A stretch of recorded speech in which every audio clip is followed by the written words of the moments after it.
defendant, Wade Stephen Wilson, be sentenced as follows. Count 1, first-degree murder of Christine Melton. The defendant is hereby sentenced to death. The jury announced their decision by a vote of 9-3. Wade Wilson should be sentenced to death. That morning the courtroom held a colder atmosphere than anyone could remember. It had nothing to do with the air conditioning. The chill came from an absolute, suffocating silence, the kind that drops over a room when shock has stripped every person of speech. A silence without peace. A silence that felt exactly like fear itself, drawing in a long-held breath and refusing to let it go. The defendant remained perfectly motionless in his chair. Hands rested calmly in his lap. His face showed nothing at all. Beneath his right eye a swastika had been tattooed in stark black ink. Above his brow the word glory, curved in thick, deliberate letters. His eyes scarcely moved. They had no need to move. Every person in that space could feel the weight of his gaze pressing against them like physical pressure. On the opposite side of the aisle sat an older man. His body looked tired, worn down by years and strain, yet he kept his back rigidly straight through sheer force of will. He did not blink once while the judge began to speak the final words. His lips formed a thin, sealed line. His fingers were laced together so tightly the knuckles turned white, as though he were physically restraining something violent inside himself. What filled his eyes was not grief. It was something far sharper, far colder. The two men shared identical eyes. One had raised the other from the time he was small. The gavel struck wood with a sharp crack. The sentence was delivered, not a term of years, not life imprisonment, but death. The man in the defendant's chair gave no visible reaction. He did not beg. He shed no tears. No emotion crossed his features at all. Only his lips moved. The motion was so slight it could easily have been missed. Only a single person in the room heard the whisper that escaped. And for one frozen moment even the judge hesitated, because whatever Wade Wilson murmured in that quiet breath sent a visible ripple of ice through the entire courtroom. The formal sentence of death would be remembered by everyone present. Far fewer would carry away the private, hidden utterance he left hanging in the air. The utterance that caused his own father to make a solemn promise. He would be present in the execution chamber when the time came. Not to offer a final goodbye. To stand there and watch every second of it unfold. Before the world knew him as Wade Wilson, his name had been Anthony. He came into existence without ceremony or fanfare. Two frightened teenagers, still children themselves, brought him into the world and soon understood they were far too young and far too scared to raise him properly. They made an excruciating decision, one that might have been the wisest path available. They chose to place him for adoption, hoping another family could provide the safety, the affection, and the stable future they knew they could not give. Steve and Candace Wilson had been waiting and praying for such a child. They were kind, church-going people with gentle hearts. They already had 2 daughters and had quietly longed for a son. The first time they held Anthony in their arms they believed their prayers had finally been answered in full. They gave him their last name and a fresh first name to mark the new beginning. He grew into exactly the kind of boy who caused people to smile without thinking. Large, bright, endlessly curious eyes. Small hands always reaching to explore. A constant stream of questions about everything around him.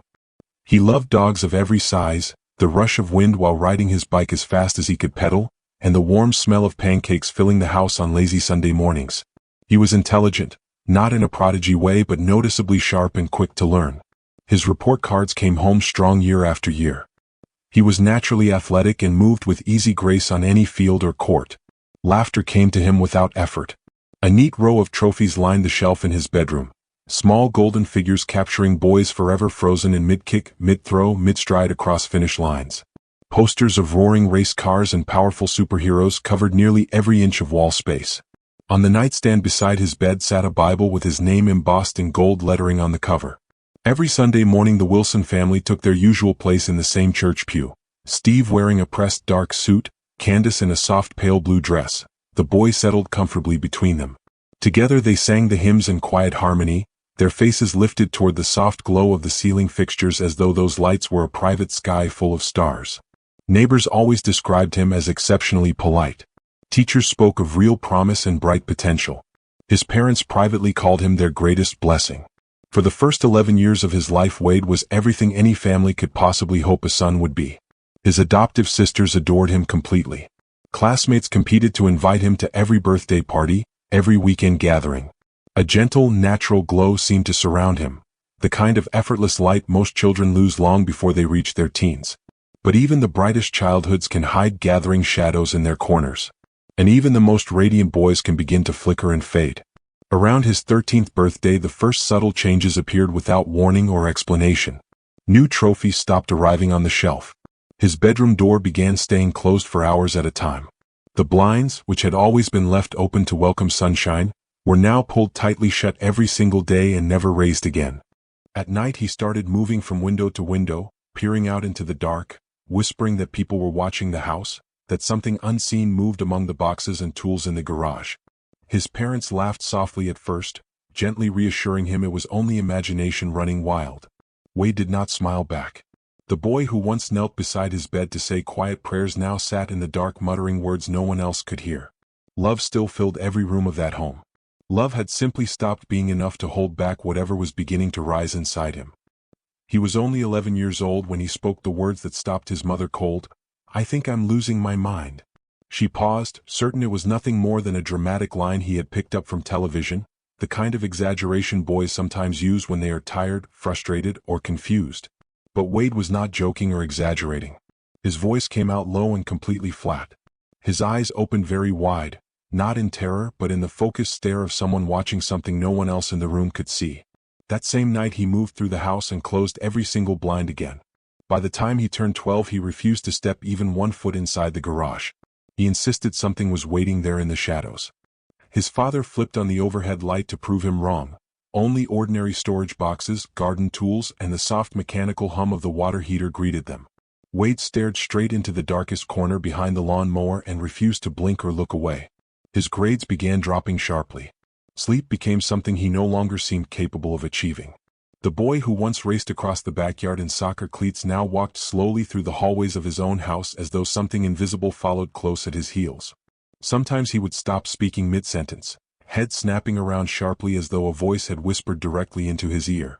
Nothing was ever there when he looked. Then the injuries started accumulating at an alarming rate. Sprains and strains from sports. Bruises from fights. 2 separate car accidents before he was even old enough to apply for a learner's permit. Multiple concussions before his 18th birthday. 3 documented times he lost consciousness completely. One incident was so severe his mother sat on the kitchen floor holding him, tears streaming down her face while she pressed bags of ice against his swollen head. Doctors stitched wounds and prescribed rest. Coaches told him to take it easy.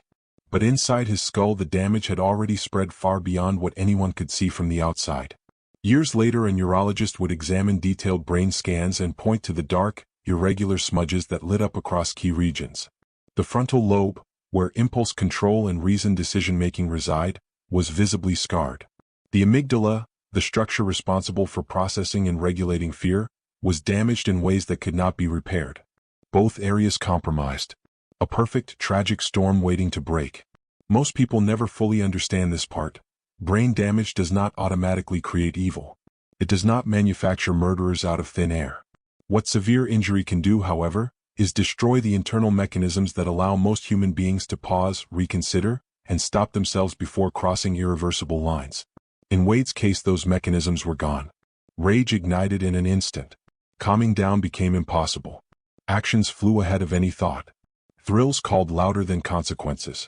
Things, and later people, broke beneath his hands.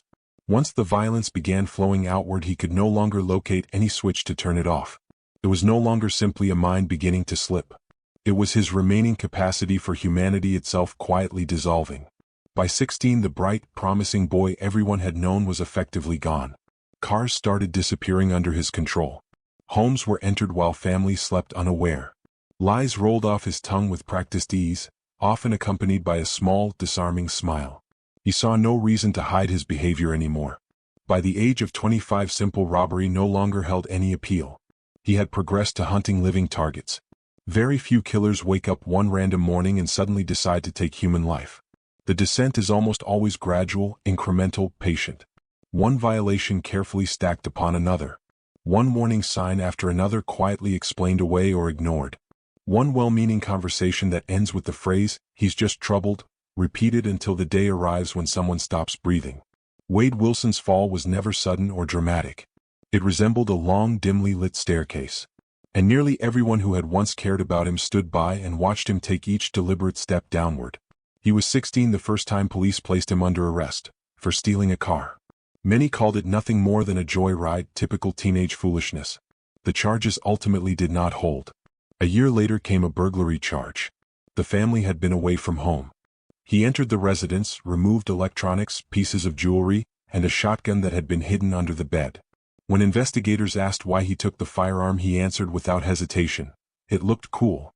By 18, assault had been added to his growing record, a street fight in which he insisted he had acted in self-defense. The injuries remained minor. He walked free once again. Then came felony weapons charges, 2 stolen handguns discovered inside the trunk of a friend's car. When questioned about them, he gave a casual shrug and said they simply belonged there. Those earlier warnings never stuck. Cases dragged out, cooled off, dissolved, no solid convictions. That was the pattern. Crime piled on crime, falsehood on falsehood, indictment on indictment. Consequences always slipped away. People started whispering he was wild, volatile, hopeless. Still, almost no one saw true violence in him. Not really. Not until 2015. Police hauled him in for kidnapping plus sexual battery. A woman had been trapped for hours inside a padlocked trailer. She named Wade as one of the men involved, but terror silenced her. She fled the state rather than face court. Charges crumbled. Another warning ignored. Another escape route left wide. Then 2018 arrived and the mask finally cracked. Wade Wilson took a $20,000 contract to murder someone. This was documented. He said yes. He accepted the payment. He began plotting. He sat under active probation. Monitoring should have caught him. Instead, he remained free. 8 months later, 2 women were gone forever. Looking backward, the progression feels brutally obvious. Specialists now label it the violence escalation. Minor property offenses, weapons possession, sexual assaults, contract killing. Each rung climbed makes the next one more lethal. The cruelest truth? He wasn't tumbling downward. He was steadily ascending. Monday night, Fort Myers, Florida. Buddha Live hummed with ordinary life. No premonition hung in the air. Bass throbbed from speakers. Ice clinked in glasses. Laughter rolled in easy waves. Bodies swayed, drinks flowed, conversations sparkled without suspicion. Christine Melton glowed under the lights, hair loose, 35, self-possessed, warm. She'd come with her co-worker and close friend Stephanie Sailors. They were known faces here. Bartenders smiled when they walked in. Neither woman hunted drama or danger. Just a relaxed night, music, movement, connection. Then Wade Wilson stepped through the door. No fanfare. No cold draft. No glaring red flags. Just a man. He didn't snarl or twitch. Clean-shaven. Calm voice. He ordered drinks, tossed light jokes, noticed people's shoes, paid compliments. He moved to the beat. He smiled easily. He actually listened. He made Christine laugh out loud. Nothing feral showed. He was smooth. Approachable. Magnetic. He melted into the crowd. Dangerous men rarely wear neon signs. They arrive wrapped in confidence, humor, attentiveness, exactly when guards are lowest. Closing time came. Christine, Stephanie, and Wade walked out together. They drifted to a second, quieter spot. More drinks. More laughter. Casual stories. Nothing felt off. Stephanie remembered Christine seeming genuinely happy. She even said it aloud. Late that night, Christine sent one final text to a friend. It closed with a little smiley face emoji. The evening still felt bright. By morning, Christine Melton was dead. She had fallen asleep in the safety of her own bed, but the man she'd laughed with, danced with, kissed goodnight had stayed awake. He waited until her breathing deepened. Then he struck. That last text ended in a smiley. Her phone gave one soft buzz on the nightstand. The room had gone completely still. No music, no voices, only heavy quiet. She lay relaxed, eyelids heavy from the good night. A small lamp spilled warm gold across part of the sheets. Wade Wilson sat motionless on the mattress edge. The easy charm had vanished. Christine drifted off believing she was safe. Cherished even. She never suspected his stillness wasn't affection. He was calculating. Timing. When the moment felt right, he moved, silent, deliberate. Both hands locked around her throat. At first her body didn't register the threat. Then instinct screamed. She jolted awake, gasping, clawing, thrashing. Nails ripped into his arms and chest. Legs kicked wildly, sheets tangled and tore. Her skull banged the headboard. Arms flailed for anything, his face, his eyes, the lamp. He didn't flinch. He pressed harder. He studied every second of her panic. He waited until her strength bled away. When resistance stopped, he let go. Christine Melton, who had entered the bar radiant, alive, trusting, was now completely still. A deep violet band circled her neck. Broken nails. Split lips. Swollen, discolored face. Wade stood up without hurry. He walked to the bathroom mirror. Scratches wept blood down his skin. He didn't blink. He picked up her car keys from the counter, opened the front door, stepped into the pale morning light like any other day. He had strangled a woman while she slept inches away. Then he stole her car. That is how predators truly appear. Not grotesque shadows, but the guy who buys your drink, matches your rhythm, whispers something sweet. The switch flips in heartbeats. She trusted him completely. She never saw the change coming. Blood was still tacky on Wade Wilson's skin when he drove away. Only hours earlier he had choked the life from Christine Melton in her own bed, watched her eyes go vacant, then lifted her keys and slid behind the wheel of her white Nissan Sentra. He kept the speed limit. No frantic swerves. No glance in the rear view. He wasn't fleeing, he was continuing. Diane Ruiz walked her usual route to work that same morning in Cape Coral, Florida. Early sun felt gentle. Air carried typical warmth. Diane, 43, mother of two, moved with the ease of routine. Her son had texted earlier, a short, sweet note about his upcoming band concert. She'd promised she'd be there in the front row. She was already picturing it, smiling softly. Then the white Nissan eased up beside her and stopped. The driver leaned across the passenger seat. Voice polite. Come.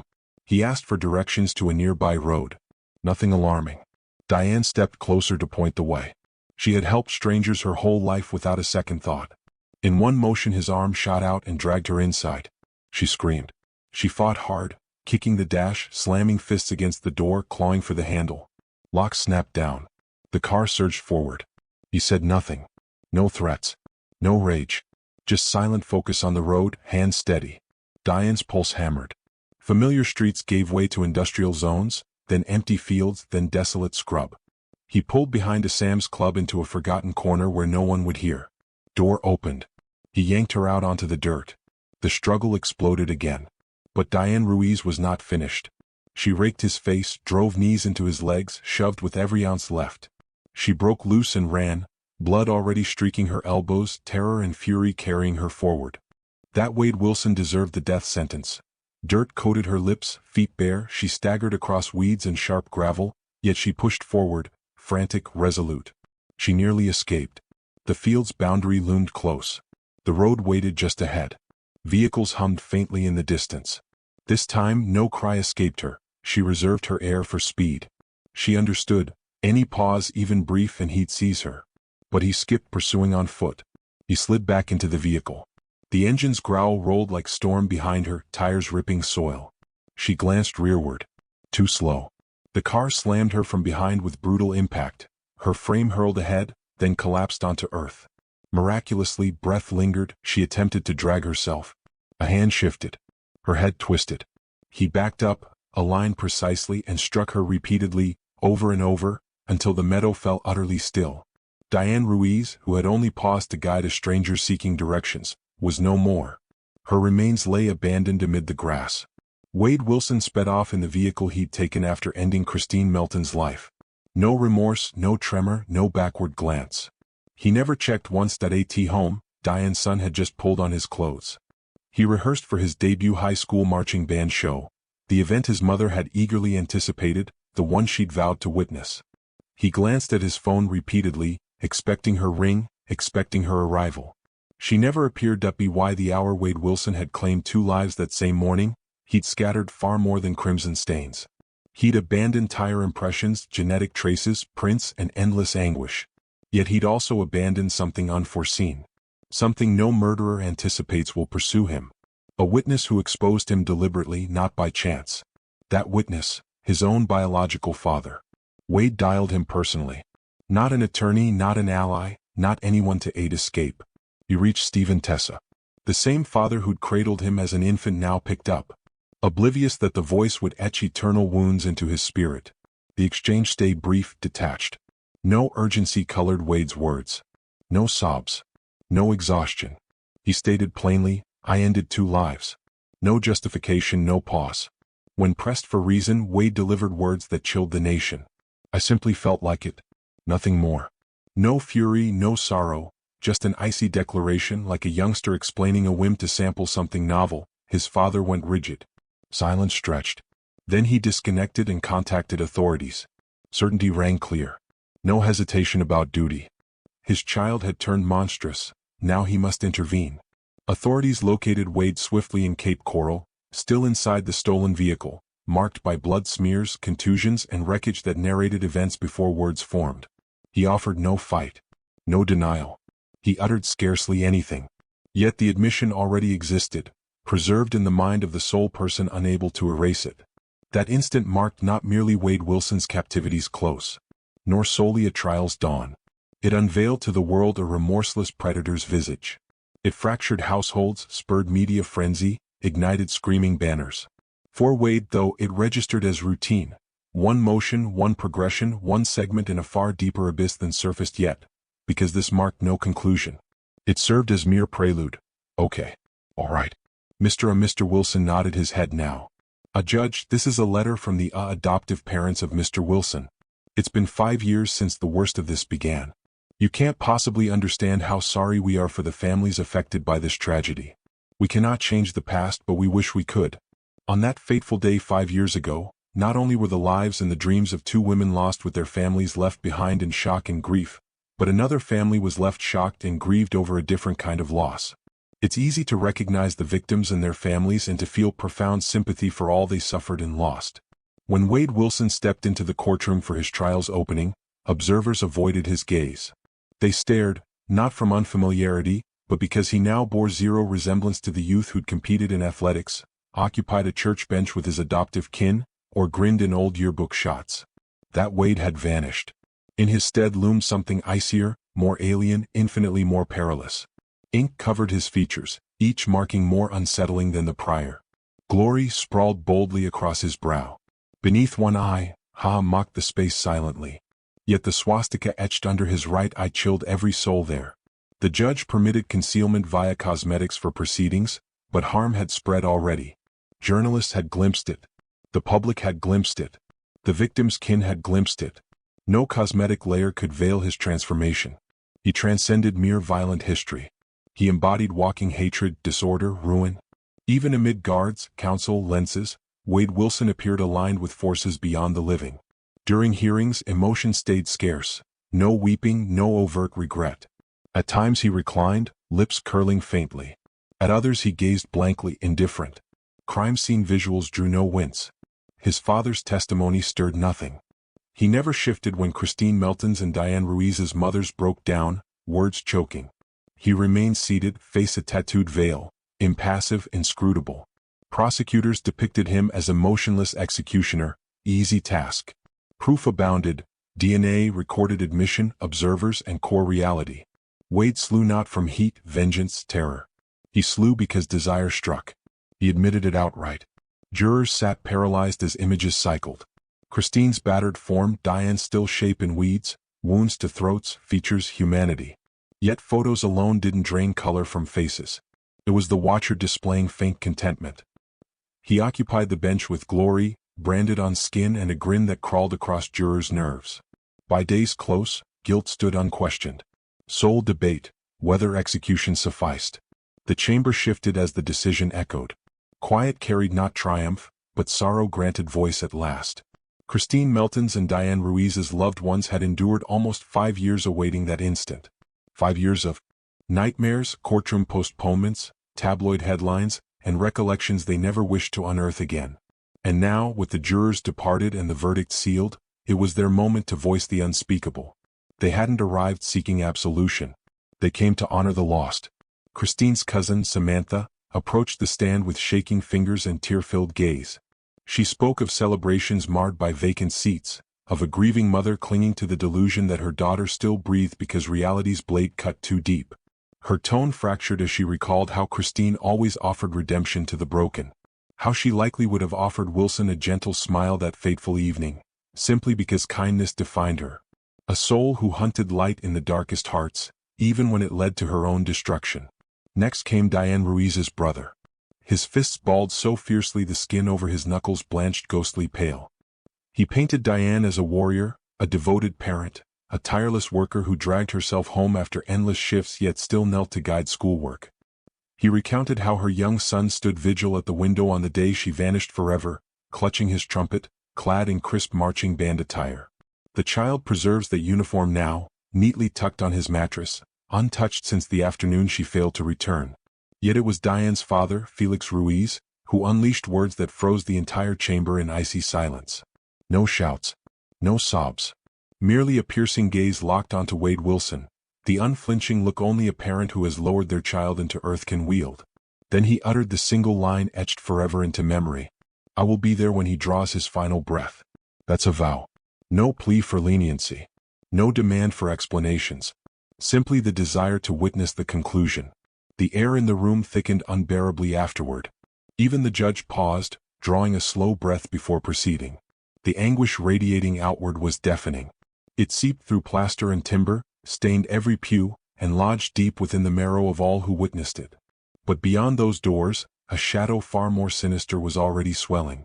While society assumed Wade Wilson now sat caged, condemned to execution, stripped bare of control, what if confinement marked no finale? What if the truth was that he grew far more lethal within those walls? Many imagine incarceration as the curtain falling. That sealing a murderer away extinguishes the threat forever. That steel barriers, razor coils, and numbered uniforms strip the beast from the flesh. Yet Wade Wilson refused mere survival behind bars. He mutated there. He grew neither diminished, frail, nor solitary. Instead he swelled, more audacious, more vocal, more venomous.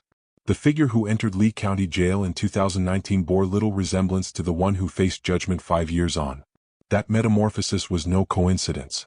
Upon initial capture, Wilson appeared as a scarred product of brutality, some ink, some old wounds. By trial's dawn, however, he had reshaped himself into an abomination. His features turned living manifesto of malice. The term glory, now scarred across his brow in jagged obsidian script. Below one eye, tilted mockingly, a sadistic punchline aimed at every soul he had shattered. But the swastika etched beneath his right eye branded him utterly. So grotesque the judge demanded cosmetic concealment throughout hearings. Cosmetics could veil nothing beneath. Those markings held no randomness. They were deliberate emblems, declarations of loyalty, venom, and gang bonds. He had pledged to Unforgiven, that vicious white supremacist faction infamous for savage methods, ironclad devotion oaths, and extremist doctrine. One does not casually enter groups like Unforgiven. Membership demands proof. And Wade Wilson delivered swiftly. He stayed far from silent, far from shadows. He forged alliances. He drew followers. He cultivated ties among fellow predators, traded correspondence with extremist overlords, and cultivated a legend that nourished his arrogance. His cell morphed into a war room. The ink was no mere outburst. It served as billboard. He craved visibility, terror, obedience. Then arrived the breakout scheme. No haphazard murmur in gloom. This was meticulous, clockwork, nightmarish. With cellmate Joseph Katz, Wilson engineered an operation resembling a celluloid breakout thriller. They dismantled a fortified window pane, layered security glazing. No sudden shatter. They fractured it gradually across days, perhaps weeks, employing makeshift or pilfered implements. They disassembled the steel surround incrementally, concealing every flaw from routine patrols. Astonishingly, they even detached a massive metal stool riveted solidly to the cell floor. Its absence went undetected until irretrievable. Escape window, 1 a.m. to 2 a.m. when watch thinned and the facility drowsed. A getaway vehicle idled in wait outside. Hand-scrawled directives mapped paths, sequences, visual cues. This was no desperate plea. It was calculated warfare. Wilson intended to evaporate, to cheat final reckoning. Yet fate intervened. A fellow prisoner, terrified or currying favor, alerted authorities. Wilson and Katz were intercepted prior to execution. Still, irreparable harm lingered. Officials grasped Wilson's escalating coordination and limitless resolve to dominate. Charges followed: attempted escape, criminal mischief. Additional years stacked atop his death warrant. Even post-failure, Wilson refused dormancy. His reach intensified. When brute force faltered, he pivoted to the invisible: narcotics. In 2023 mid-trial Wade Wilson collapsed from methamphetamine in his cell. Guards revived him. Survival triggered probes revealing a distribution ring orchestrated directly from his confinement. He directed a compact web of insiders and external couriers. Contraband parachuted near perimeter, retrieved by privileged inmates. Communication flowed via encrypted letters, whispered relays, furtive scraps exchanged prisoner to prisoner, echoing vintage espionage. Wilson trafficked, not merely consumed. He entered no contest plea, earning 12 more years plus $50,000 penalties. Irrelevant in context, he already stared at lethal injection. The monetary slap served only symbolism, proof that even in a fortress designed to crush spirits, Wade Wilson continued constructing authority, notoriety, dominion among society's vilest. The machine labored to shackle him, yet bars imprisoned flesh alone. His intellect roamed free. His grasp extended. His legend proliferated. Throughout trial appearances, escape schemes still raw, overdose scarcely faded, visage emblazoned with icons of demise and bigotry, he grinned. Like someone who recognized he had outmaneuvered expectations entirely. Wade Wilson transcended prisoner status. He became a specter, one that continued to feed. Entombed behind massive concrete slabs and unyielding steel barriers. Most prisoners wither. Cut off from the world, erased from memory, stripped to nothing, yet never truly measured. The prison system could not crush him. Instead it forged him sharper, colder, within the suffocating 6-by-9-foot box that became both cage and crucible. He did more than endure. He schemed, he constructed, he consumed information like oxygen. After the botched escape plot collapsed, the institution responded with vice-like force. Extended lockdowns, intensified camera sweeps, slashed privileges, tighter chains on every movement. Wade Wilson did not bend. He mutated. Like a stealth pathogen threading through the prison's arteries, he located new veins to pump his influence outward. When a guard's gaze drifted, he forged silent alliances. When meal trays slid through slots, folded scraps of paper changed hands. One day a single intercepted cipher unraveled far more than intended. Proof of a disciplined, death-row-orchestrated methamphetamine empire. The network operated in near silence but with relentless consistency. Pickups and drops were staged just beyond the razor-wire perimeter. Contraband flowed inward through trustees. Inmates awarded limited yard or work crew privileges inside the facility. Crystal meth was the lifeblood commodity. Wade was never merely a participant or addict. He was architect, chess master, and shadow CEO of the entire apparatus. Orders traveled via faint pencil scrawls, lemon juice invisible ink that darkened over flame, pages torn from Gideon Bibles, or slipped beneath seemingly innocent commissary requisition forms. Some notes were incinerated the instant they were deciphered. Others never escaped the cell block at all, passed hand to hand down the tier in poisonous, wordless relays. Then came the breaking point. In 2023, Wade Wilson convulsed inside his cell, body racked by a methamphetamine overdose so severe his heart nearly quit. Guards found him blue-lipped and unresponsive, foam at the corners of his mouth. Emergency response teams fought for long minutes to drag him back across the line. That collapse did not humble or halt him. It betrayed him. The medical emergency became the hairline fracture that split the whole operation wide open. Smuggling corridors, drop points, encrypted command chains, the steady grooming of new couriers and lieutenants. At the apex of that pyramid, controlling every thread, sat Wade Wilson. Prison psychologists and gang intelligence analysts were summoned to gauge the scale of the threat. Their reports discarded any notion of deranged chaos. What they documented was chillingly organized. Rigid hierarchy, calculated risk management, unmistakable purpose. Wade was not spiraling. He was ascending, methodical, disciplined, charismatic enough to inspire devotion, manipulative enough to stay personally insulated while others carried the heaviest risk. Inside these walls, hate-driven factions like Unforgiven survive on two scarce currencies: a forged sense of belonging and unbreakable loyalty. Wade supplied both in abundance. In exchange, he claimed something rarer and more dangerous than muscle or protection. He claimed command. One seasoned correctional expert later phrased it bluntly: he wasn't being corrected. He was recruiting and drilling a private militia. The assessment was no hyperbole. In an institution engineered to isolate and contain the worst predators, Wade Wilson had quietly transformed into icon, warlord, living manifesto. While the free world waited for the state to deliver its promised justice, he had already crowned himself king inside those walls. Wade Wilson's final sunrise will arrive like every other on death row, inside the same 6-by-9-foot concrete coffin, wrapped in dead silence, observed every second by officers conditioned to avoid direct eye contact unless protocol demands it. Once the Florida Department of Corrections fixes the execution date, procedure activates with surgical exactness. 24 hours before the appointed hour, Wilson is extracted from regular death row housing and relocated to the death watch cell, a slightly larger sterile pen-positioned footsteps from the execution suite. White painted walls. Steel frame cot bolted to the floor. No books, no photos, no personal effects, no corners dark enough to retreat into. The room exists for one purpose only, to force the condemned to sit with time's unblinking countdown. From that transfer forward, he is never alone. 2 officers maintain constant visual watch in rolling shifts, logging every breath, every shift of posture. Telephone privileges are severed except for attorney consultations. Outgoing and incoming mail ends. Coded notes cease.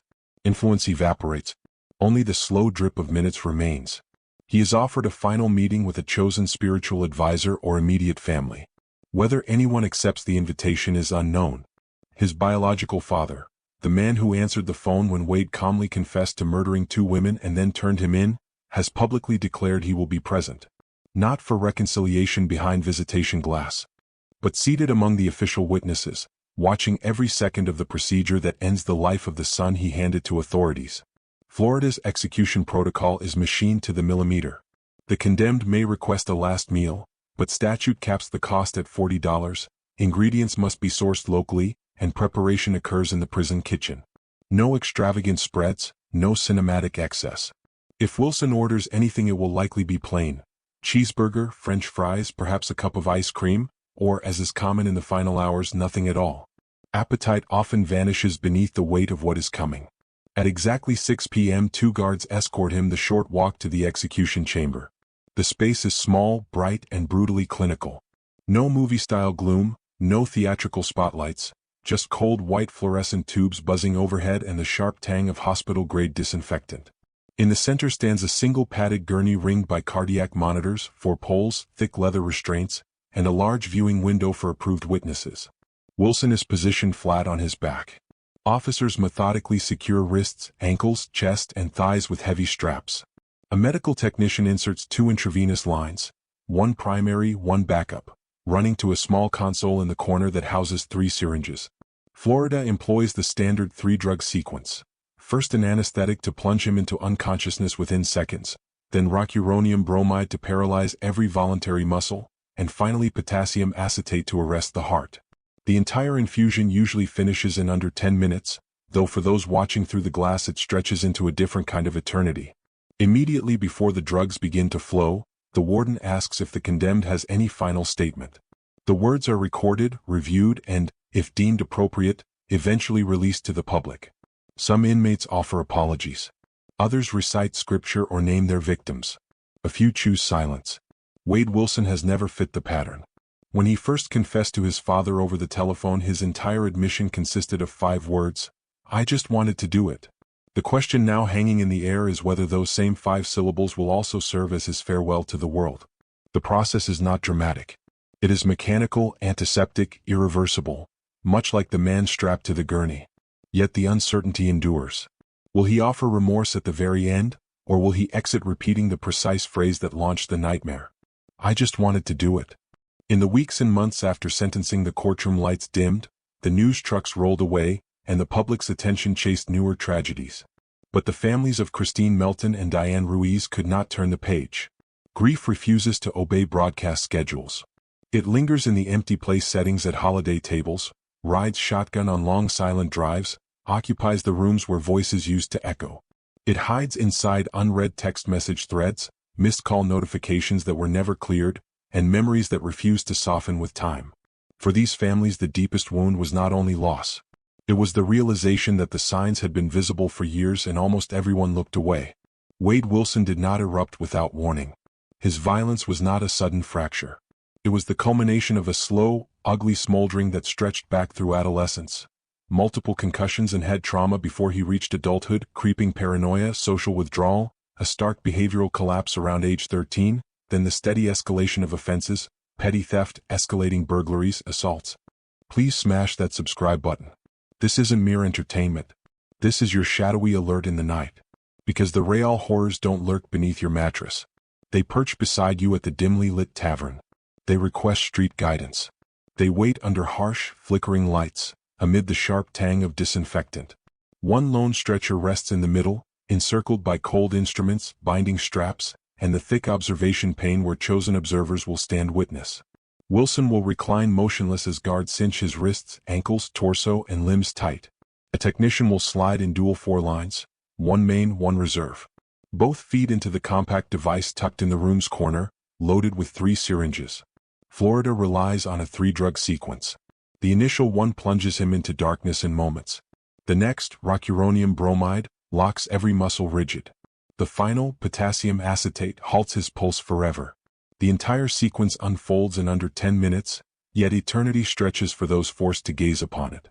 Before the poisons flow, Wade will face the ritual question. Any parting statement?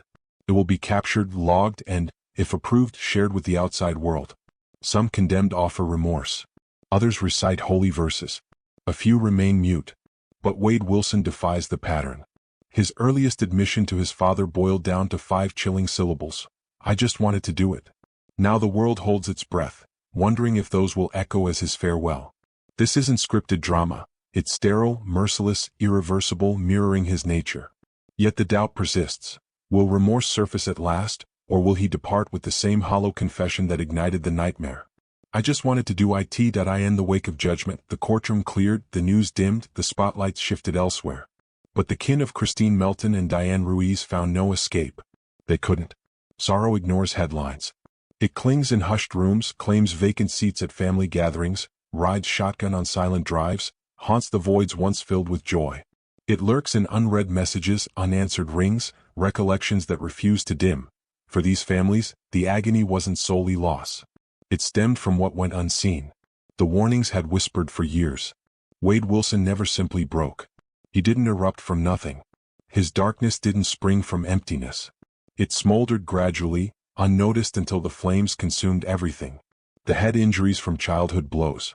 The growing delusions, the withdrawal, the drastic change at age 13, the mounting offenses, larceny, violence first. There are mysteries surrounding this case that I still can't unravel, questions that linger without clear resolution. Yet there are also undeniable facts, details so critical that, if the jury had been made aware of them during the trial, it's entirely possible they would have reached a dramatically different conclusion. The most glaring issue involves the ballistics evidence and the firearm itself. The shell casings recovered from the crime scene simply did not match the weapon prosecutors insisted was the murder weapon.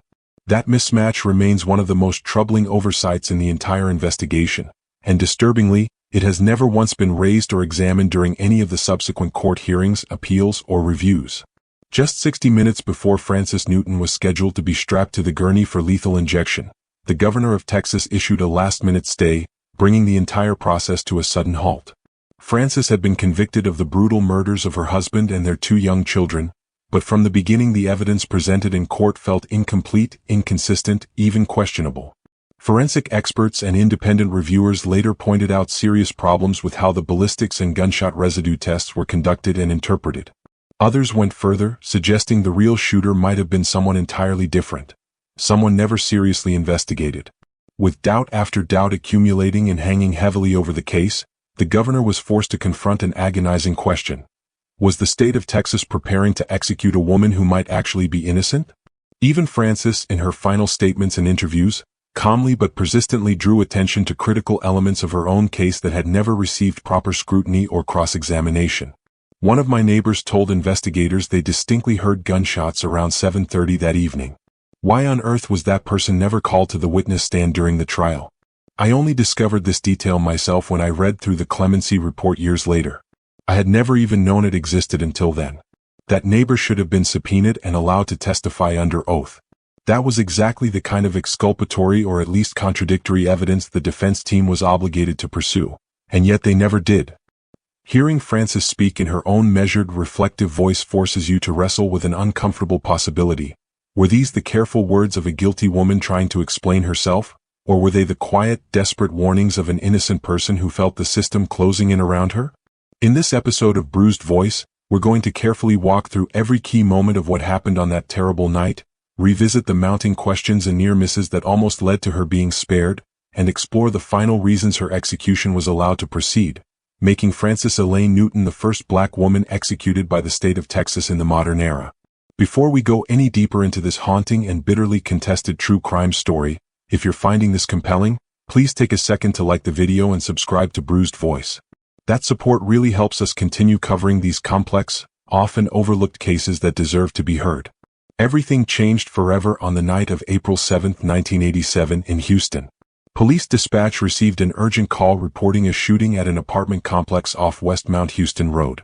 When Deputy Harold Ricks pulled up to the scene at approximately 8:27 p.m., he found Frances Newton standing outside the unit with her cousin, Sandra Nelms. Both women appeared shaken, though in very different ways. Inside the apartment, however, the sight that greeted Deputy Ricks would haunt law enforcement personnel for years. He entered slowly, methodically. The sharp, metallic tang of gunpowder still drifted faintly through the rooms. On the living room couch lay the body of Frances's husband, 23-year-old Adrian Newton, slumped awkwardly with a single gunshot wound to the head. A dark pool of blood had spread beneath him and soaked into the fabric. In the small bedroom down the hall, their 7-year-old son, Alton, was still in his bed, the covers pulled up around him, but a bullet had pierced his chest. In the crib just a few feet away, their youngest child, 21-month-old Farah, had been shot in exactly the same manner, execution style at close range. There were no signs of forced entry, no splintered doorframe, no shattered window, no pry marks. Nothing appeared to have been stolen. No jewelry, no cash, no electronics, no valuables of any kind missing. This was clearly not a robbery gone wrong. Whoever committed these murders had walked through the front door, carried out the killings with chilling efficiency, and simply left. Word of the triple homicide spread quickly through the neighborhood. Within minutes, family members, friends, and curious residents began gathering outside the yellow police tape. Some sobbed openly, others stood motionless, staring at the apartment door in stunned disbelief.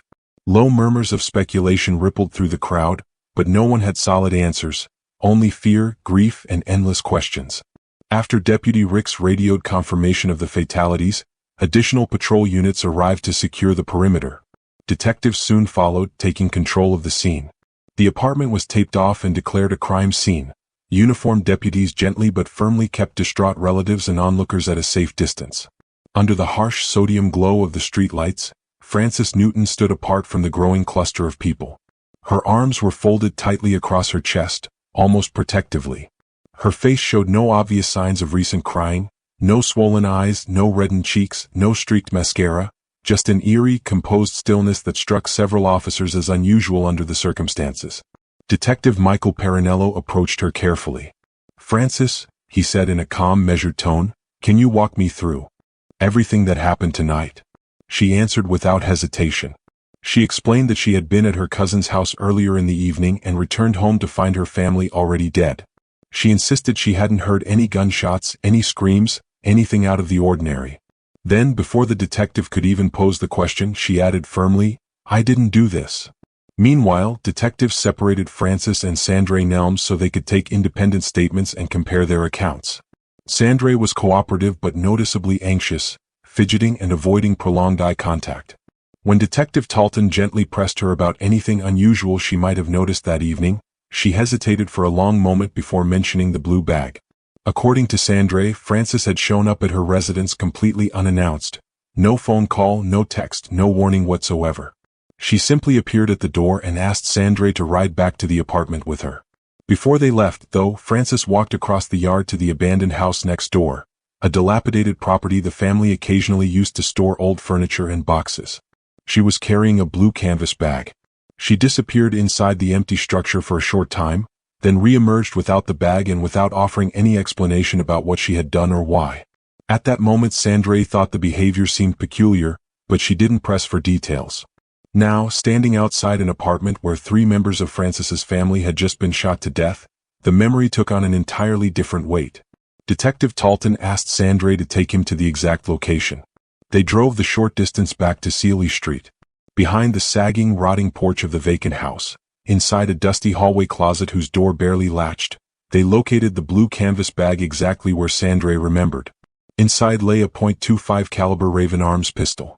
The weapon appeared clean on the surface, with no visible blood or obvious signs it had been recently fired, but ballistics testing would later conclude that this was the firearm responsible for the bullets that killed Adrian Newton, Alton Newton, and Farah Newton. As the investigation deepened, detectives uncovered painful details about the state of Frances and Adrian's marriage. Friends and relatives confirmed the relationship had deteriorated significantly. Adrian was rumored to be heavily involved with drugs, which created constant strain and arguments. Although the couple was technically separated, they continued living under the same roof, sharing the apartment while both discreetly seeing other people. Tensions had escalated in recent months, yet no one who knew them anticipated that friction would explode into triple homicide. The morning after the murders, Frances voluntarily met with detectives and even handed over the clothing she said she had worn the previous night. Laboratory analysis of her skirt revealed noticeable deposits of gunshot residue concentrated around the waistband, residue patterns consistent with a small-caliber handgun being fired at very close range while the weapon was tucked into or near the waist area. The pistol itself was traced through its serial number to a man named Michael Mouton, someone Frances had dated on and off. Michael told investigators he hadn't seen the gun in several months because he had loaned it to his cousin, Jeffrey F.L.O. By coincidence, or perhaps not, Jeffrey F.L.O. was not only Frances's childhood friend but also her boyfriend at the time of the murders. Jeffrey confirmed he normally kept the pistol in a dresser drawer in his bedroom.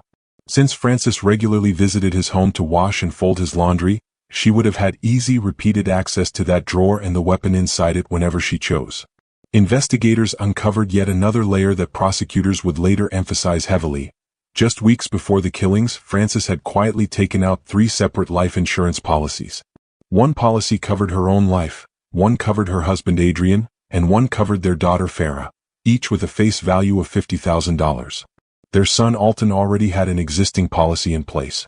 Frances named herself the sole beneficiary on both Adrian's and Farah's new policies. To the district attorney's office, the timing and structure of these policies screamed financial motive. When confronted, Frances admitted she had forged Adrian's signature on the application forms. She maintained that she only did so to secure a better future for the children in case anything happened to the parents. Prosecutors countered that the policies formed part of a cold, calculated plan. Trying to reconstruct the timeline of that final afternoon and evening, detectives learned that Adrian's brother, Sterling, had stopped by the apartment earlier. Around 6 p.m., Frances asked Sterling to leave so she and Adrian could have a private conversation. Not long afterward, Adrian received a phone call from Ramona Bell, the woman he had been romantically involved with outside the marriage. Frances answered the phone first, spoke briefly, then passed the receiver to her husband.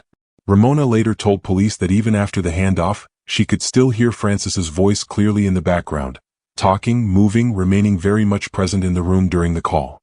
During that chilling phone call, Adrian confessed he felt exhausted, yet refused to drift off until Frances exited the home. He simply didn't feel secure with her present. That very night, Adrian's buddy, Alance Harrison, had arranged to link up with him. They chatted earlier, but when Alance rang back between 7 o'clock and 7:15 p.m. to lock in details, Frances answered instead. She said to wait, then vanished from the line. Alance lingered on hold for almost 45 minutes before finally disconnecting in frustration. Less than an hour afterward, between 7 o'clock and 7:30 p.m., Adrian and the kids lay lifeless.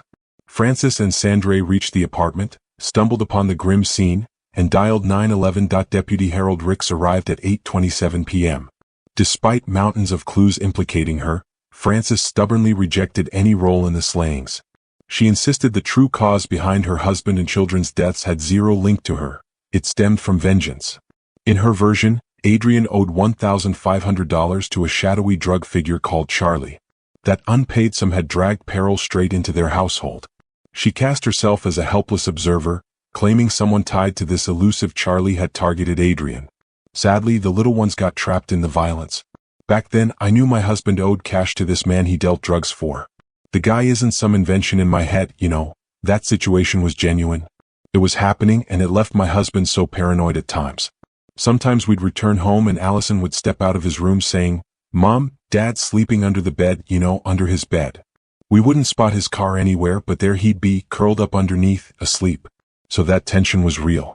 And naturally, when I learned my husband and children had been murdered, that was my immediate suspicion. To Frances, this tale neatly accounted for the killings and deflected suspicion elsewhere. Yet investigators uncovered no trace of any Charlie, and Adrienne's relatives firmly denied he ever touched drugs. His mother spoke out sharply to the press. "There ain't no Charlie. She is Charlie." meaning they were convinced Frances bore the guilt, and the drug dealer yarn was merely a cover. That accusation stood out sharply in the ordeal. Frances maintained her innocence. Still, the proof, her behavior, and her own kin's words painted a starkly opposing picture. 2 years prior to the tragedy, Frances received 3 years probation for forgery. A past boss later testified she was dismissed for embezzling funds. Prosecutors highlighted these episodes to demonstrate a pattern of deceit and money troubles, bolstering their theory that she eliminated her husband and kids to collect life insurance payouts.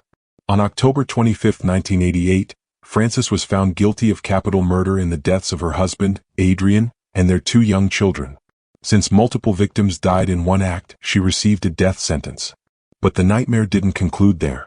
Doubts slowly emerged over time. Ballistics questions surfaced. Did multiple firearms appear at the scene? And if yes, were they examined correctly? A family member even alleged another prisoner boasted of carrying out the killings.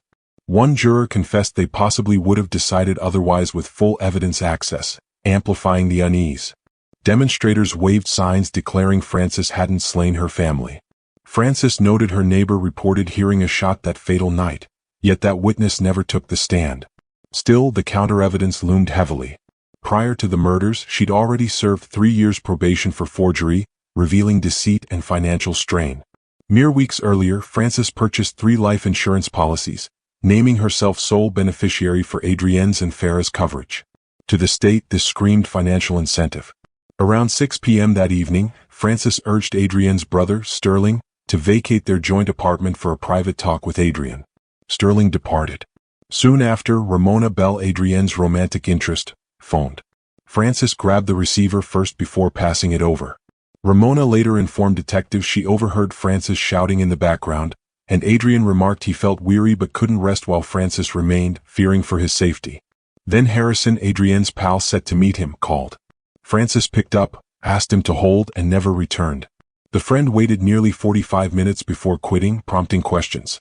What occupied Frances that long? Why didn't Adrienne answer himself? The most eerie detail followed. That night, Frances appeared unannounced at her cousin's place, clutching a blue bag concealing a firearm. She stashed the bag, then requested her cousin trail her home. Upon reaching the apartment, they discovered Adrienne and the 2 children deceased. Frances promptly called 911. Everything transpired between 6 p.m. and 8:37 p.m. that murderous evening. Adrienne's parents, the victim's kin, begged for mercy. They never accepted Frances's innocence, yet opposed capital punishment. Nevertheless, they held firm to her guilt. For a moment, their appeal seemed promising. In December 2004, mere hours from execution, Texas Governor Rick Perry issued a 120-day stay for fresh forensic review. But key items were already tainted. Frances's skirt, potentially bearing gunshot residue, had been compromised, and ultimately the bullets linked to the weapon she'd concealed. Courts determined the fresh material altered nothing. On September 12, 2005, the Texas Board of Pardons and Paroles unanimously approved proceeding. The next day, the U.S. Supreme Court rejected her last plea. No further reprieves awaited. On the evening of September 14, 2005, inside the Huntsville unit, Frances Newton, after almost 17 years on death row, was escorted to the execution chamber. She was secured to the gurney, leather straps cinched firmly over her arms and legs. Her parents sat silently amid the small group. Explore ballistics evidence doubts similar Texas death row cases heightened suspenseful tone more during that tense and uneasy phone call. Adrian quietly admitted he was utterly exhausted, his voice heavy with fatigue, but he stubbornly refused to let himself fall asleep or even close his eyes until Frances had finally left the house. He confessed openly that he no longer felt safe or protected in her presence, that something deep inside warned him danger lingered whenever she was near. That same fateful evening, Adrian had made plans to connect with his close friend, Alance Harrison. The two had spoken earlier during the day, coordinating their meetup, but when Alance tried calling back between 7 o'clock and 7:15 p.m. to confirm the exact time and place, it was Frances who picked up the phone instead of Adrian. She told Alance to hold on for just a moment, promising to get Adrian right away, yet she never returned to the line. Alance remained on hold, listening to the eerie silence, growing increasingly unsettled as nearly 45 full minutes dragged by before he finally gave up and hung up, left wondering what could possibly be happening on the other end. Less than an hour later, somewhere between 7 o'clock and 7:30 p.m., Adrian and both of the children were already dead, Their lives violently ended in what would soon become one of the most haunting crime scenes investigators had encountered. It was Francis, accompanied by Sandre, who arrived at the apartment shortly afterward, stepped inside, and came face to face with the horrific discovery of the bodies. In that moment of shock, they placed the frantic call to 911. Deputy Harold Ricks was the first law enforcement officer to respond, pulling up to the scene at precisely 8:27 p.m. Even as the mounting physical evidence, witness statements, and timeline inconsistencies pointed squarely in her direction, Frances continued to vehemently deny any involvement whatsoever in the brutal murders of her husband and children. She insisted repeatedly that the real reason behind the killings had absolutely nothing to do with her personally. Instead, she framed the entire tragedy as an act of cold-blooded revenge carried out against her family. According to the story she told detectives over and over, Adrian had accumulated a debt of $1,500 owed to a dangerous drug dealer she identified only as Charlie. That unpaid amount, she claimed, had brought violent threats and real peril directly into their home, turning their once safe space into a target.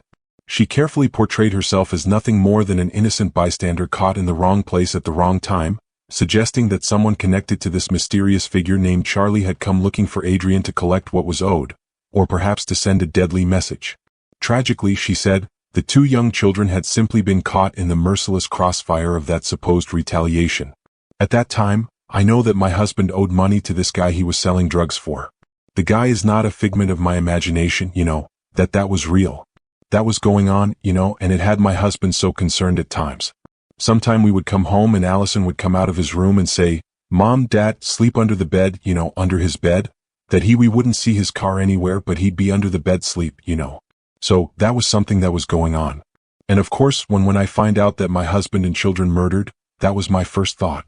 To Frances, this elaborate narrative seemed to neatly explain away the horrifying murders while shifting all suspicion far away from herself and onto an unseen, shadowy criminal underworld. But when detectives dug deeply into her claims, they could find absolutely no trace, no record, no witness, no evidence whatsoever, of any individual named Charlie operating in that capacity. Adrian's own family members were adamant in their rejection of the drug angle entirely. They insisted he had no involvement with narcotics of any kind. His mother became especially outspoken, speaking directly to reporters with raw emotion and certainty. There ain't no Charlie. She is Charlie. In other words, they believed Frances herself was the true source of the danger, and the entire tale about a menacing drug dealer was nothing but a desperate fabrication designed to mislead investigators. That single, piercing statement from his mother became one of the most unforgettable and damning moments in the entire case. Frances continued to proclaim her complete innocence from every angle she could. Yet the accumulating physical evidence, her own inconsistent actions that night, and the powerful statements from her husband's grieving family told an entirely different, and far darker, story. 2 full years before the murders ever took place, Frances had already been convicted and sentenced to 3 years of probation after pleading guilty to forgery charges. Later still, a former employer came forward to testify under oath that they had been forced to terminate her employment because she had been caught stealing money from the company. Prosecutors seized on these prior incidents, presenting them to the jury as clear proof of a long-standing pattern of dishonesty, manipulation, and serious financial desperation. Elements they argued provided a strong and chilling motive, that Frances had deliberately taken the lives of her husband, Adrian, and their 2 young children in order to collect substantial life insurance payouts. On October 25, 1988, after a grueling trial, Frances was convicted of capital murder for the deaths of her husband, Adrian, and their 2 young children. Because the crime involved the murder of multiple people during the same criminal episode, the court imposed the ultimate penalty, death. But even after the verdict and sentencing, the story refused to stay neatly closed. Over the passing years, serious and persistent doubts began to surface and spread. Questions about the ballistics evidence grew louder and more insistent. Had more than one firearm actually been present at the scene that night? And if multiple guns were involved, had investigators tested and examined them thoroughly and correctly? A relative of Frances even came forward with a startling claim, that another inmate in prison had openly bragged about being the one responsible for carrying out the murders. One of the original jurors later admitted publicly that, had they been presented with all of the evidence now in question, they might very well have cast their vote differently during deliberations. These mounting concerns fueled growing public unease. Protesters began appearing outside courthouses and the governor's office, carrying handmade placards and chanting that Frances Newton had not killed her family. Frances herself repeatedly pointed to a key piece of overlooked testimony. Her neighbor had told authorities they distinctly heard the sound of a gunshot on the night of the murders, yet that neighbor was mysteriously never called to the witness stand during the trial. Still, on the opposing side, the weight of the evidence against her remained formidable and difficult to dismiss. Long before the night of the killings, Frances had already been sentenced to 3 years of probation for forgery, establishing an undeniable history of deceit and financial misconduct. Just weeks prior to the murders, she quietly purchased 3 separate life insurance policies, carefully naming herself the sole beneficiary on both Adrienne's policy and the one covering their daughter Farah. To prosecutors and investigators, these moves appeared far from coincidental. They looked like textbook premeditation driven by a clear financial motive. On the evening of the murders, around 6 p.m., Frances deliberately asked Adrienne's brother, Sterling, to leave the shared apartment so she could have a private, uninterrupted conversation with Adrienne. Sterling complied and left the residence. Less than an hour later, a call came in from Ramona Bell, the woman Adrienne had been romantically involved with at the time. Frances answered the phone before Adrienne could reach it, then eventually handed the receiver over. Ramona later told investigators she could clearly hear Frances shouting angrily in the background throughout the conversation, and Adrienne himself said on the call that although he was exhausted and desperately needed rest, he could not allow himself to sleep as long as Frances remained in the house. He simply did not feel safe. A short time later, another call arrived from Lance Harrison, Adrienne's friend who had been expecting to meet him that night. Once again, Frances picked up the phone, told Harrison to hold for a moment, and then disappeared from the line entirely. Harrison stayed connected, waiting in growing confusion and concern for nearly 45 minutes before finally hanging up. Those long, unexplained minutes on hold raised haunting questions. What exactly was Frances doing during that extended absence? And perhaps most disturbingly, why didn't Adrienne himself ever pick up the phone or come to speak with his waiting friend? Then came what many considered the single most suspicious and inexplicable moment of the entire night. That same evening, Frances appeared unexpectedly at her cousin's house, carrying a blue bag that concealed a firearm inside. After hastily hiding the bag at her cousin's place, she asked the cousin to follow her back to the apartment. When the two of them arrived together, they walked in to find Adrienne and the 2 children already dead from gunshot wounds. It was Frances who then placed the emergency call to 911. All of these critical events unfolded in rapid, chilling succession between approximately 6 p.m. and 8:37 p.m. on the night of the murders. In the years that followed, Adrienne's parents, the grieving family of the victims, publicly pleaded for clemency on Frances's behalf. They never wavered in their belief that she was guilty of the crimes, yet they also opposed the death penalty on moral and principled grounds. For a brief period, it appeared their heartfelt plea might succeed. In December 2004, just hours before her scheduled execution date, Texas Governor Rick Perry issued a 120-day reprieve, granting additional time for new forensic testing to be conducted. Unfortunately, by that late stage, crucial pieces of evidence had already been irreparably compromised or mishandled. Frances's skirt, which might have retained detectable traces of gunshot residue, had become contaminated during storage. In the end, forensic analysis still matched the recovered bullets directly to the gun she had hidden at her cousin's home. The courts ultimately ruled that the newly examined material did not sufficiently alter the fundamental strength of the original case. On September 12, 2005, the Texas Board of Pardons and Paroles voted unanimously to allow the execution to proceed without further delay. The very next day, September 13, the United States Supreme Court denied her final appeal. This time, no more stays or reprieves would come. On the evening of September 14, 2005, at the Huntsville unit in Texas, Frances Newton, who had spent nearly 17 long years on death row, was escorted into the execution chamber for the final time. She was carefully strapped to the gurney, the thick leather restraints pulled securely tight across her arms, legs, and torso. Her parents sat quietly among the small, somber group of witnesses present to observe the procedure. A hushed cluster of witnesses sat in tense silence behind the thick glass partition, the air thick with unspoken grief and unresolved anger. When the warden leaned in and asked in a low, formal tone if she had any last words to share with those present, Frances Newton offered only the faintest tremor of her head from side to side, then whispered a fragile, barely audible no that seemed to hang in the sterile room like a final surrender. She had refused any special last meal, no symbolic comfort, no fleeting indulgence, so she had eaten the same plain, institutional tray that every other woman in the unit received that afternoon: cold mashed potatoes, overcooked green beans, a slice of white bread. nothing to mark the day as different from any other. As the execution team methodically inserted the 4 lines and the first clear fluid began its slow journey into her arm, Frances turned her head with painful slowness, her dark eyes sweeping across the small group of faces on the other side of the glass. She searched desperately, almost childlike in that moment, for the people who had loved her through everything, her parents, her sisters, hoping perhaps for one last glimpse of forgiveness or simply recognition before the end. Her gaze lingered, heavy with something unspoken, before dropping away. Her lips quivered and parted once more, trembling as if a lifetime of words were fighting to break free in those final seconds. Regret, love, fear, explanation. But no sound came. Only silence. The sedatives surged through her veins with merciless efficiency. A single, dry cough rattled in her throat, raw and involuntary. Then came one sharp, desperate gasp, her chest rising sharply as though trying to pull in one more breath of life.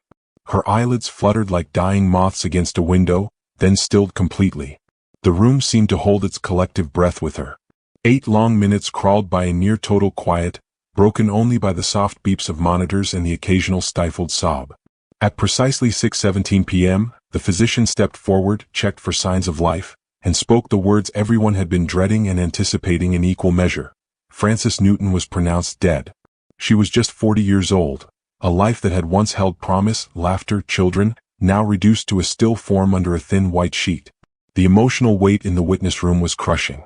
One of her sisters crumpled forward in her chair, burying her tear-streaked face deep in the crook of her arms, shoulders shaking with silent, wrenching sobs she could no longer contain. She rocked slightly as though trying to comfort the child she once knew. Beside her, Frances's parents sat gripping each other's hands so tightly their knuckles blanched white. Her mother's free hand rose again and again to wipe at the steady stream of tears carving paths down her lined cheeks. Between soft, broken whispers of, it's over now," she reached to stroke her other daughter's hair, trying to offer the only comfort she had left while her own heart visibly shattered. Yet even in that shared devastation, peace remained elusive. Adrienne's cousins, who had traveled far to bear witness, sat rigid with a different kind of pain, fury mingled with profound sorrow. One of them, voice cracking with barely restrained emotion, later said, "I wanted her to apologize. Just once. To look at us and confess what she took from us. Justice is not served to me, not really. If we had heard even a single word of genuine remorse, something real from her heart, that would have felt like justice. Instead we got nothing." Many others who stood or sat in that suffocating room shared the same stunned disappointment. Frances had left this world without a single parting word, no explanation to ease the victims' families, no admission of guilt, no plea for forgiveness, no final expression of love or sorrow to her own kin. The silence felt louder than any scream. What storm of memories, guilt, terror, or numb resignation must have raged behind those closing eyes in those last agonizing moments? Did the absence of words rob the victim's loved ones of closure, or was her silence itself a kind of confession too painful to voice? We want to know what you feel. Did justice truly arrive that evening, or did the quiet leave wounds that may never heal? Share your honest thoughts in the comments below. And if the raw, unflinching stories on Bruised Voice move you, please smash that like button, leave a comment to join the conversation, and subscribe so you don't miss the next deep dive. Your support keeps these important truths alive in our community.